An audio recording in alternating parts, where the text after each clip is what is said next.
19h34 sur Europe 1, on ne parle que d'elles ou presque, ces petites bêtes devenues des stars de l'actualité ces derniers jours, les punaises de lit. Une réunion se tenait aujourd'hui au ministère des Transports pour faire le point sur plusieurs signalements dans le métro parisien ou dans les trains. Selon Clément Beaune, il n'y a pas de recrudescence des punaises de lit dans les transports. Bonsoir Yvan Rimbaud.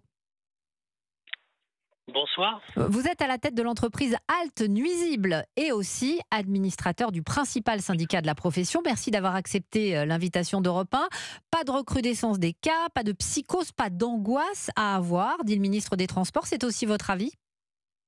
Alors, je tiens juste à dire que je parle en tant que Yvan Rimbaud, pas administrateur de la C3D, mais bien entreprise Halte Nuisible. Mais on voit que vous êtes sérieux parce que vous faites partie du syndicat de la profession. C'est important de le préciser quand même. Je suis administrateur, mais je parle en tant que gérant de la société Halte Nuisible. Mais non, pour moi, il n'y a pas de psychose à avoir. Il y a une recrudescence qui est expliquée de plusieurs façons. Mais il n'y a pas de... Voilà, c'est une problématique qui se règle. On est en train les professionnels sont prêts à la régler. Nous, on a vu la... Ah, on dirait que la ligne est coupée. Non. Ah, ça y est, c'est revenu. Allô ? Oui, ça a coupé à une seconde. Je vous écoute. Alors, je vous disais que nous, en tant que professionnels, on s'est préparé à ça. On a vu la chose venir. Donc, on n'est pas stressé par ça. On est serein. On sait régler la problématique. Donc, il n'y a pas de sujet. Maintenant, la problématique, elle est posée là parce qu'il y a eu une recrudescence entre l'année 2022 et 2023. Il y a eu 65% d'augmentation, mais ça s'explique. C'est 65% d'augmentation d'intervention, pas de punaises. Sites infestés, traités. Sites infestés, traités entre l'été 2022 et l'été 2023, il y a eu une augmentation de 65%. Mais ça s'explique par plusieurs facteurs. Déjà, on a eu un été chaud, donc avec des cycles de reproduction de la punaise qui sont plus courts, donc forcément une population qui augmente. On a aussi eu une année où on était très libre cette année par rapport aux années Covid, où on bougeait peut-être. Décidément, on vous perd régulièrement. Ce que vous êtes en train de nous dire, c'est que finalement, ce sont les voyages qui ont aggravé le phénomène. Aggravé, je ne sais pas, c'est les voyages qui favorisent le phénomène, ça c'est sûr. Maintenant, il faut aussi rassurer vos auditeurs parce que c'est une problématique qui se règle. C'est pas quelque chose qu'on traînera à vie. Quelqu'un qui a une problématique punaise, c'est un problème qui se règle. Il suffit qu'il se fasse accompagner par une entreprise de qualité et c'est quelque chose qui se règle. Maintenant, ce qu'on a demandé et un des facteurs de prolifération, c'est que quand les systèmes ne sont pas, quand on règle le problème localement mais pas globalement, on n'arrive pas à s'en sortir. Si vous traitez un appartement dans un immeuble qui est infesté, l'appartement il va être réinfesté assez rapidement. Donc c'est ça qu'on essaie de faire passer comme message, c'est que globalement on doit agir sur du global, pas sur du local.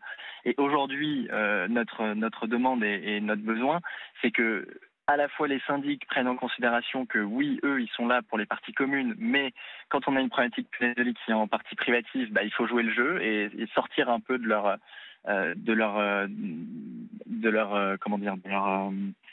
travaux de base, enfin de leur mission de base. Mais voilà, c'est en partie privatif que ça se passe et c'est en réglant globalement sur un immeuble, par exemple, qu'on va s'en sortir. Voilà, vous êtes plutôt rassurant globalement. Vous dites que tout se règle finalement. Restez 2 secondes avec nous, Yvan Rimbaud, même plus que 2 secondes d'ailleurs, parce qu'on est aussi en direct avec Gérard Philippi. Bonsoir. Oui, bonsoir. Vous êtes entomologiste, fondateur de Ecotonia, service de conseil en environnement. Vous étudiez les insectes en général et les punaises aussi, bien sûr, les punaises de lit. Je voulais qu'on parle un peu de ces bêtes qui, à entendre ces reportages, tout ce qu'on entend ces derniers temps, ça nous donne l'impression qu'elles sont presque invincibles. Oui, disons que c'est une espèce qui est très très très résiliente. Il faut savoir déjà dans les punaises qui sont des insectes piqueurs-suceurs, vous avez 2 types de punaises. Vous avez les punaises phytophages, celles qui aspirent uniquement la sève des végétaux. Et puis vous avez les hématophages, celles qui se nourrissent de sang. Et on a quelques exemples comme ça. On a la maladie de Chagas en Amérique du Sud, qui sont des maladies quand même assez dangereuses. Ici, elles ne sont pas vecteurs de maladies particulièrement. Par contre, leur infestation ou leur développement vient aussi, en fin de compte, des habitats dans lesquels elles se développent à la faveur un petit peu du réchauffement climatique, bien sûr, parce que les prédateurs des punaises sont aussi d'autres insectes, d'autres arachnides comme les pseudoscorpions ou les réduves. Ce sont des insectes qui se nourrissent de ces punaises de lit. Et c'est une espèce qui est très anthropophile, c'est-à-dire qu'elle ne vit vraiment que dans les maisons ou dans à la faveur donc des replis des matelas, des draps, etc. Alors, j'ai quelques questions très concrètes. Ça vit combien de temps, une punaise de lit ? Une punaise de lit, on peut avoir une durée de vie. Vous savez, entre les mâles et les femelles, c'est toujours différent, parce que la femelle va pondre jusqu'à entre 300 et 500 œufs, donc vous comprenez qu'elle a besoin d'un spectre de vie beaucoup plus grand que celui du mâle, donc ça peut être entre 6 mois et voire 1 an, 2 ans, ça dépend des... Et elle peut rester... Alors, vous allez me dire que mâle et femelle, c'est différent. Ils peuvent rester combien de temps sans manger ? Une punaise hématophage peut se nourrir de sang 1 fois par an, hein, ça suffit. Hein. D'accord. Voilà, mais en fin de compte, c'est au gré des opportunités qu'elles ont. Elles peuvent piquer plusieurs fois dans des espaces de temps assez rapprochés. Mais ce sont quand même des espèces très rustiques, très solides, qui peuvent se passer de nourriture pendant un bon moment. Est-ce qu'elles peuvent nager ? Est-ce qu'elles peuvent être immergées ?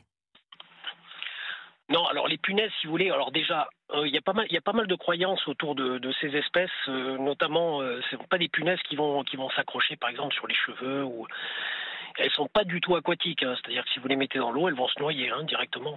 Parce qu'on dit qu'il faut laver les vêtements à 60 degrés. Alors 60 degrés, c'est la température, si vous voulez, maximale, qui permet d'éradiquer, de tuer les punaises. Hein, en dessous de 60, 40, 50, c'est peut-être pas suffisant. Donc ça veut dire qu'elles survivent à l'eau alors ? Alors elles survivent. Là, si vous voulez, on parle de vapeur d'eau. Hein. Vous savez, quand on veut les tuer, on les tue avec un appareil qui a une vapeur d'eau avec une température qui monte jusqu'à 60 degrés. Pour les machines à laver, il faut monter à 60 degrés. À 30, ça risque de pas les tuer. Et au congélateur, on dit que ça marche aussi ? Le froid aussi marche, bien sûr. Là, il faut laisser, en général, un insecte, si vous voulez, un insecte qui va rester un certain temps, plusieurs jours au congélateur, au-delà de 72 heures, peut très bien mourir. Alors encore faut-il avoir un congélateur assez grand pour pouvoir entreposer tous les vêtements. Restez avec nous, Gérard Philippi. Nous sommes également avec Yvan Rimbaud de l'entreprise Halte Nuisible. On va marquer une pause et on va continuer à se poser plein de questions sur les punaises de lit. Europe 1. Bonjour, c'est Christophe Ondelat. Ondelat raconte. Une affaire criminelle de 1929 à Béziers, dans l'Hérault. L'affaire du docteur Lager. Cette semaine, Christophe Ondelat vous fait goûter au meilleur des affaires d'empoisonnement. Empoisonné donc. Mais comment ? Et par qui ? Et surtout pourquoi ? Ondelat raconte, semaine spéciale empoisonnement. À demain, dès 14h sur Europe 1. À l'écoute des entreprises avec La Poste Solutions Business. Fanny Sellum, bonjour. Bonjour. Vous êtes responsable transport omnicanal chez Jules, une marque de prêt-à-porter qui habille l'homme depuis plus de 30 ans. Alors pourquoi avoir choisi Logissimo, le service de logistique de proximité de La Poste Solutions Business ? En fait, nous allions lancer un nouvel appel d'offres pour nos 450 magasins en France et nous cherchions un nouveau transporteur sur le Rhône-Alpes, une région compliquée à livrer. Et Logissimo a su répondre à nos besoins en termes de coûts, qualité et délai. Et quels besoins précisément ? Alors Logissimo assure l'enlèvement quotidien de nos colis et les achemine jusqu'à nos points de vente pour les livrer en J+1 sur un créneau horaire d'1 heure en matinée. Ils peuvent aussi intervenir sur des opérations spéciales comme l'ouverture d'un magasin ou des retours de colis. Et que vous apporte ce partenariat ? Il nous apporte un suivi personnalisé et transparent avec les équipes Logissimo, une bonne connaissance de nos lieux de livraison et une proximité entre les postiers et nos équipes en magasin. Merci Fanny Sellum. Plus d'infos sur laposte.fr/Logissimo ou 3634. Il était une fois un capitaine corsaire à qui la mer manquait depuis son déménagement en ville. Nostalgique, il trouva un jour les filets de cabillaud pêchés en Atlantique Nord-Est à 6,99 € la barquette de 400 grammes chez Aldi. Tchac, tchac, patate, panure pour le poisson, c'est fish and chips au menu. Aldi, place aux nouveaux consommateurs. En ce moment chez Aldi, 17,47 € le kilo, label pêche durable selon référentiel MSC, offre valable jusqu'à épuisement des stocks, info sur aldi.fr. 19h44 sur Europe 1. Merci de passer la soirée avec nous. Demain matin à 7h20, comme tous les jours de la semaine, ne manquez pas le jour où une plongée dans les archives sonores d'Europe 1 avec Laure d'Autriche. Et surtout, si vous répondez à la question du jour par SMS, vous aurez peut-être la chance de gagner un voyage de rêve en Afrique du Sud, organisé par Salin Holidays, le spécialiste des circuits accompagnés à travers le monde. Plus d'infos sur europe1.fr. Une petite pause et on continue, nous, à parler des punaises de lit. Avec But, pas besoin de mettre un gros pull pour économiser de l'énergie. But vous offre 50 € pour passer à l'électroménager basse consommation. C'est le moment de changer pour un lave-linge, sèche-linge, lave-vaisselle ou un frigo et économiser. Remboursement différé et conditions de l'offre et sélection produits en magasin et sur but.fr. Pour ses 70 ans, l'Express vous invite à un colloque exceptionnel le 18 octobre à la Maison de la Radio. À quoi ressemblera le monde dans 70 ans ? Sur scène, des grands visionnaires et des experts de haut niveau viendront partager leur vision. Réservez vos billets sur le site de l'Express, rubrique 70 ans. L'Express, du bon côté de l'information. Professionnel, passez à l'hybride rechargeable avec la gamme Audi TFSIe en finition S-Line à partir de 590 € par mois sans apport. Découvrez la berline compacte A3 Sportback, les SUV emblématiques Q3, Q5 et choisissez l'Audi la plus adaptée à votre mobilité professionnelle. Location longue durée réservée aux professionnels sur 37 mois et 45 000 km jusqu'au 31 octobre 2023. Sous réserve d'acceptation par Volkswagen Bank. Conditions sur Audi.fr. Pour les trajets courts, privilégiez la marche ou le vélo. Oh, sympa de passer après mon dégât des eaux. Tu m'aides à nettoyer? Et voilà. Et à pousser le canapé? Et voilà. Et tu me prêterais de l'argent pour que je fasse les travaux? Avec votre contrat habitation en cas de dégâts des eaux, Telem Assurance vous indemnise en 48 heures seulement pour faire vos travaux vous-même. Et voilà, retrouvez nos solutions simples et faciles dans nos 300 agences ou sur telem-assurance.fr. Et en ce moment, 2 mois de cotisation offerts pour 2 contrats souscrits. Offre soumise à condition. Telem Assurance, société d'assurance mutuelle régie par le Code des assurances. Europe 1 soir, 19h-20h. Hélène Zélani. 19h46, on poursuit notre discussion sur les punaises de lit et vous pouvez aussi poser vos questions à nos invités Gérard Philippi, entomologiste, et Yvan Rimbaud. Vous êtes le directeur de l'entreprise Alt Nuisible. J'imagine que vous avez été confronté à des personnes qui ont voulu traiter leur logement et qui se sont fait arnaquer. Oui, on a eu des cas. Alors arnaque, moi je ne vais pas vraiment prononcer, mais en tout cas, il y a eu des traitements qui ne correspondaient pas à ce qui a été vendu par le prestataire.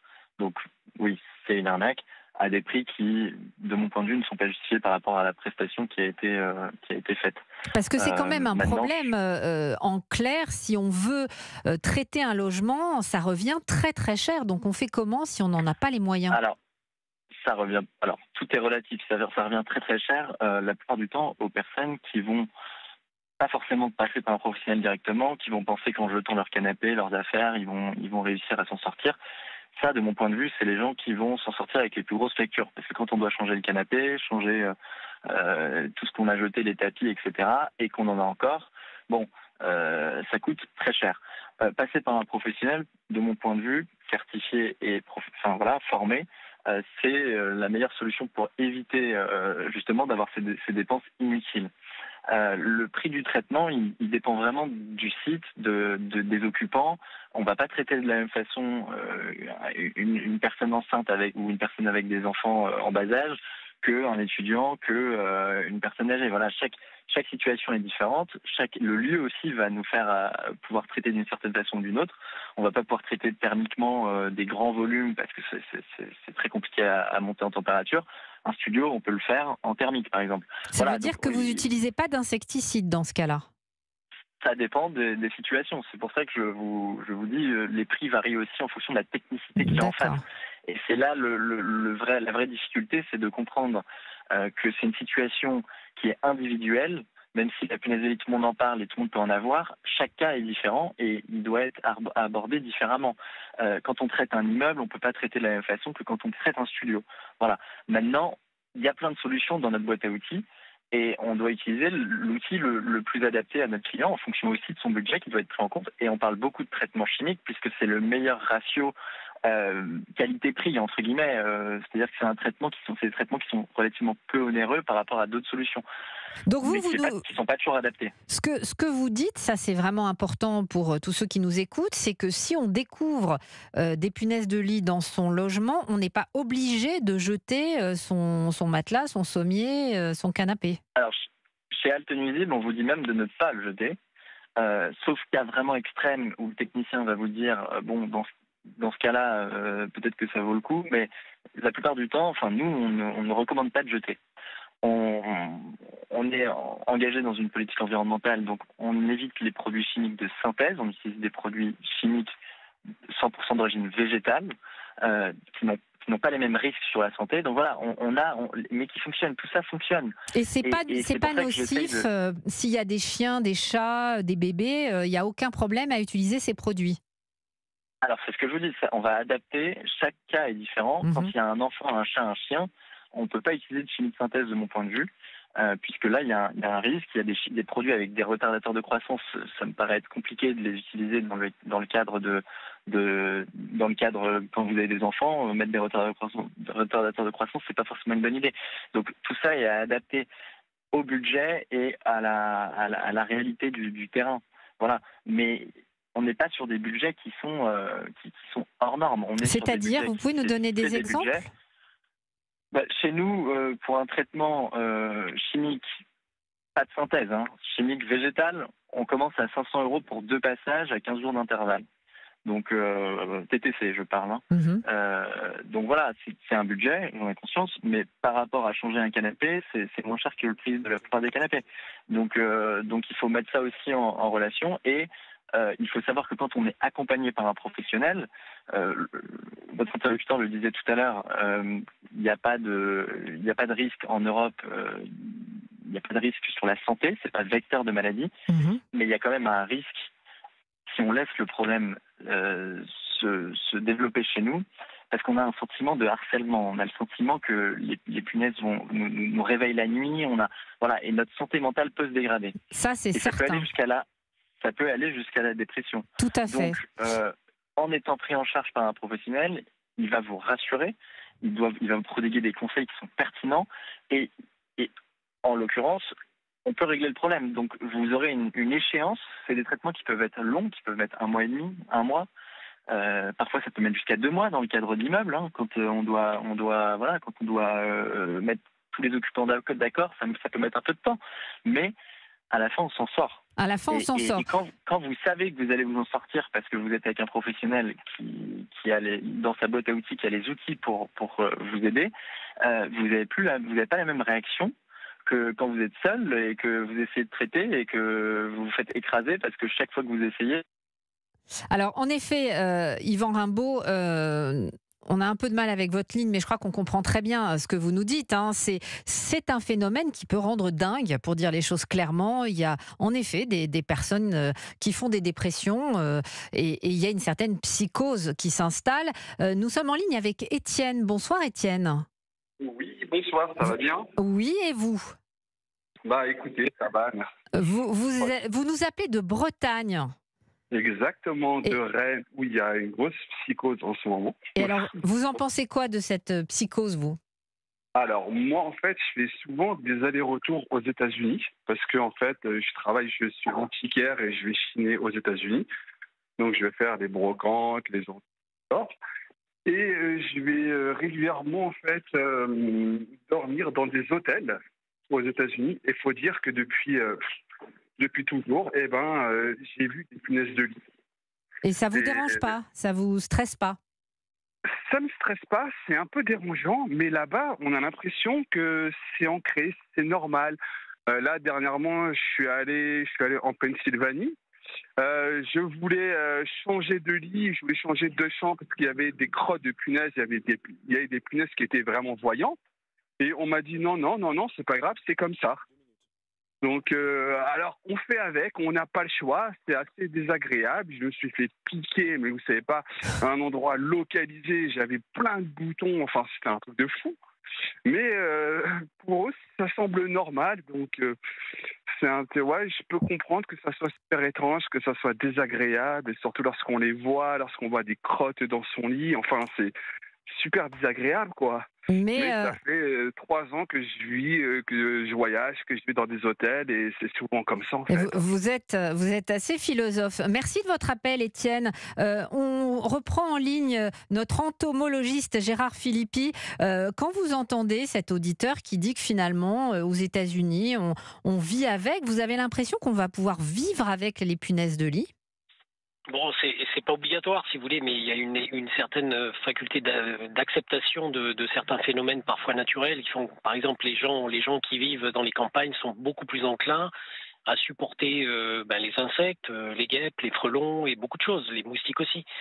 Mais je conçois qu'en fin de compte, sur des écosystèmes, on va dire urbains, où le déséquilibre existe entre prédateurs et prédatés, c'est-à-dire que quelqu'un qui normalement a un appartement bien entretenu, qui fait le ménage, etc., il va pas laisser les prédateurs qui équilibrent un petit peu les populations de punaises, c'est-à-dire d'autres espèces d'insectes ou voire d'arachnides qui se nourrissent allègrement de ces espèces-là. Donc forcément, vivre avec, c'est une question. Enfin, je comprends qu'on puisse s'y adapter, mais je pense pas que la plupart de la population soit d'accord avec ça, en tout cas. Non, je pense pas. Vous qui êtes un spécialiste des insectes, est-ce qu'on a intérêt à laisser proliférer certains insectes pour justement qu'ils s'attaquent aux punaises de lit ?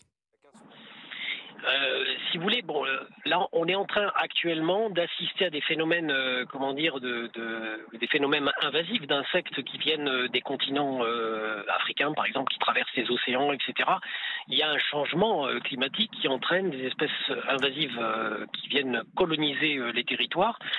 Et en fonction de ce réchauffement, on a soit des espèces qui prolifèrent et qui s'adaptent parce que les conditions météorologiques ou les conditions de vie dans le milieu urbain sont beaucoup plus acceptables, alors qu'on sait très bien que quand il y a un hiver, par exemple, très très froid, avec des gelées qui descendent en dessous de 10 ou voire 15-20 degrés, on a une disparition de bon nombre d'insectes. Donc, je pense que lutter contre, on peut le faire, comme je l'ai entendu avec l'expert, c'est une très bonne chose parce qu'il y a des solutions, il y a beaucoup de solutions, ça c'est pas mon métier, moi en tant qu'entomologiste, je peux dire que voilà, il y a des solutions pour les empêcher de proliférer. Je vais devoir vous interrompre parce que malheureusement on n'a plus le temps, mais en tout cas il y a des solutions, je crois que c'est vraiment ce qu'on va retenir. Merci beaucoup Gérard Philippi et merci à Yvan Rimbaud de l'entreprise Halte Nuisible.